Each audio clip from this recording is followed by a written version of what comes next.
नमस्ते विद्यार्थी मित्रांनो, आज आपण विरामचिन्हे हा घटक पाहणार आहोत.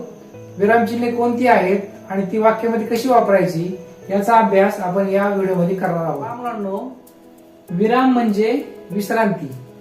पहा, आपण बोलताना ज्याप्रमाणे विराम घेतो किंवा विश्रांती घेतो त्याप्रमाणे वाचताना सुद्धा कुठे कुठे आपल्याला थोडे वेळ थांबावं लागते, कुठे कुठे आपल्याला जास्त वेळ थांबावं लागते, कधी कधी प्रश्न येतो.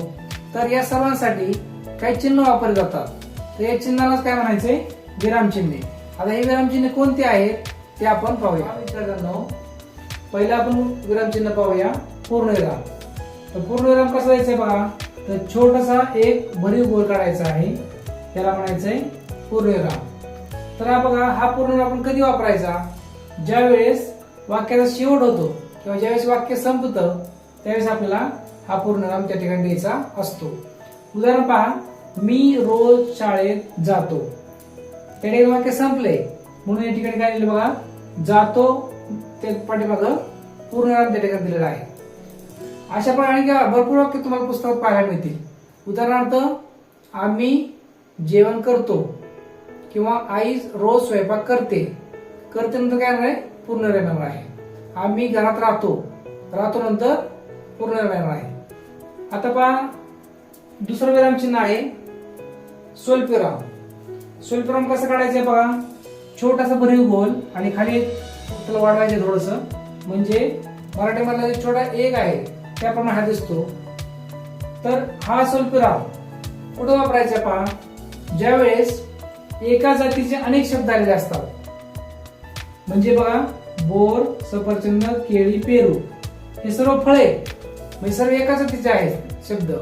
त्याच्यामुळे एका जातीचे जास्त शब्द आले असतील तर त्या शब्दाच्या मध्ये स्वल्पविराम आपल्याला द्यायचा असतो, जेणेकरून ते शब्द जे आहेत ते या स्वल्पविरामाला थोडी थोडी वेगळी करायचे असतात. पहा, मग उदाहरण बघूया. बोर, सफरचंद, केळी, पेरू ही फळे आहेत.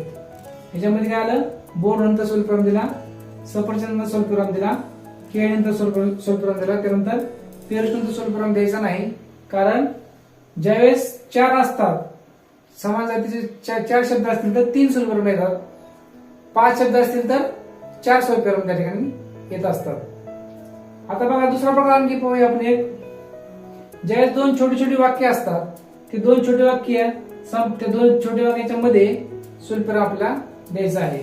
उदाहरण बघा, ती म्हणाली स्वल्पविराम मी अभ्यास करेन. म्हणजे काय? तर एक वाक्य आहे आणि हे दुसरं छोटं वाक्य आहे. त्या 2 छोट्या वाक्याच्या मध्ये हा स्वल्पविराम आपण दिलेला आहे. म्हणजेच काय? ती म्हणाली, तर थोडंसं आपल्याला थांबायचंय आणि त्यानंतर मी अभ्यास करेन म्हणजे हा इथं वाक्य संपलंय तर पूर्णविराम आलं. अशा प्रकारे आपल्याला 2 छोटी वाक्य जोडण्यासाठी सुद्धा स्वल्पविरामाचा उपयोग करायचा आहे. आता आपण तिसरं विरामचिन्ह पाहूया. तिसऱ्या विरामचिन्हाचं नाव आहे अर्धविराम.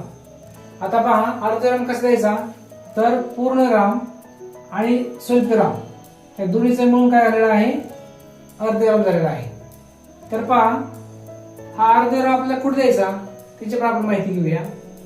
ज्या वेळेस 2 छोटी छोटी वाक्ये एका उभयन अव्ययाने जोडतात.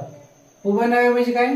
पण, परंतु, म्हणून हे जे शब्द आहेत ते उभयन अव्यय आहेत. ज्यावेळेस 2 छोटी छोटी वाक्य उभयन अव्यय जोडतात त्यावेळेस त्या वाक्याच्या 2 वाक्याच्या मध्ये काय द्यायचा असतो? अर्धविराम द्यायचा असतो. पहा, गड आला छोटं वाक्य आहे, पण सिंह गेला दुसरं एक छोटं वाक्य आहे, त्याच्यामध्ये आला हा अर्धविराम. पहा, अशा प्रकारे तुमच्या पुस्तकामध्ये असतील वाक्य ते तुम्ही शोधा. आता पुढचं विरामचिन्ह बघूया आपण. अपूर्णविराम. अपूर्णविराम कसं द्यायचा? तर 2 पूर्णविराम जवळजवळ 2 पूर्णविराम घेतले एक खाली एक, त्याच्यापासून आपला अपूर्णविराम तयार होतोय. हे आहे अपूर्णविरामाचं चिन्ह. तर पहा, आता अपूर्णविराम कधी येतं? तर ज्यावेळेस एखाद्या वाक्य झाल्यानंतर त्याचा तपशील येत असतो त्यावेळेस हा अपूर्णविराम वापरतात. उदाहरण बघा, गणिताच्या पुस्तकामध्ये पुढील उदाहरणे सोडवा, इथं आलाय अपूर्णविराम. तर त्याखाली तुम्हाला उदाहरण दिले असतात खाली. अशा वेळेस आपला या अपूर्णविरामाचा उपयोग आपण त्या वाक्यामध्ये केलेला असतो. 5वं विरामचिन्ह आहे प्रश्नचिन्ह. प्रश्नचिन्ह कसं काढायचे पहा, तर अशा प्रकारे आपल्याला प्रश्नचिन्ह काढायचं आहे. तर हे प्रश्नचिन्ह वाक्यामध्ये कधी द्यायचं, तर ज्यावेळेस वाक्यामध्ये एखादा प्रश्न येतो, त्या प्रश्न झाल्यानंतर त्या शेवटी प्रश्नचिन्ह आपल्याला द्यायचं असतं. उदाहरणार्थ पहा, तू काय करतोस, हे शेवटी काय आपण प्रश्नचिन्ह दिलेलं आहे. आणखी अशा प्रकारे आणखी वाक्य तुमच्या पुस्तकामध्ये आहे. उदाहरणार्थ, तू काय करत आहेस किंवा तू कोठे गेला होतास. अशा प्रकारे शेवटी काय द्यायचं आपल्या इथं प्रश्नचिन्ह आपल्याला शेवटी द्यायचं आहे. आता 6वं विरामचिन्ह बघूया आपण, उद्गार चिन्ह. उद्गार चिन्ह कसं काढायचे, एक उभी रेष काढायची आणि तिच्या खाली एक पूर्णविराम द्यायचा आहे. याला म्हणायचे उद्गार चिन्ह. पहा, ज्यावेळेस वाक्यामध्ये भावना व्यक्त केलेल्या असतात, उदाहरणार्थ आश्चर्य, भीती, आनंद, दुःख, ह्या भावना ज्या आहेत त्या वाक्यामध्ये येतात, त्या व्यक्त करताना आपल्याला हे उद्गार चिन्ह त्या ठिकाणी वापरावं लागतं. आता उदाहरण म्हणून या ठिकाणी दिलेलं आहे पहा, बाप रे, त्यानंतर पहा उद्गार चिन्ह या ठिकाणी आलेलं आहे. बाप रे केवढा मोठा हत्ती, हत्तीनंतर सुद्धा इथं उद्गार चिन्ह आलेलं आहे. बाप रे म्हणजे काय, या ठिकाणी त्याला खूप आश्चर्य वाटले आहे म्हणून बाप रे केवढा मोठा हत्ती म्हणून या ठिकाणी उद्गार चिन्ह आणि शेवटी उद्गार चिन्ह आलेलं आहे. आता पहा, दुसरं उदाहरण पाहूया आपण, शाबास, छान खेळलास. शाबास म्हणजे काय, त्या ठिकाणी त्याला आनंद झालेला आहे, कौतुकाची थाप टाकली आनंदाने म्हणून शाबास नंतर उद्गार चिन्ह. छान खेळलास आणि शेवटी उद्गार चिन्ह. म्हणजे या ठिकाणी आनंद, दुःख, आश्चर्य, भीती ह्या भावना ज्या असतात त्या दाखवण्यासाठी आपला उद्गार चिन्ह वाक्यामध्ये वापरावं लागतं. आपण 6वे विरामचिन्ह पाहिलेलं आहे. यापुढे विरामचिन्ह जे आहे ते आपण पुढच्या भागात पाहणार आहोत, भाग 2 मध्ये. आणि आज काय करायचं, तर आज ही 6 विरामचिन्ह आपण पाहिली, त्या 6 विरामचिन्हाची वाक्य तुमच्या पुस्तकात शोधा आणि ती तुमच्या वहीमध्ये लिहून काढा. आमचे जर तुम्हाला व्हिडिओ आवडत असतील तर आमच्या चॅनलला नक्की सबस्क्राईब करा आणि शेअर करा, ज्यामुळे आमचे सर्व व्हिडिओ तुमच्यापर्यंत पोहोचतील. धन्यवाद.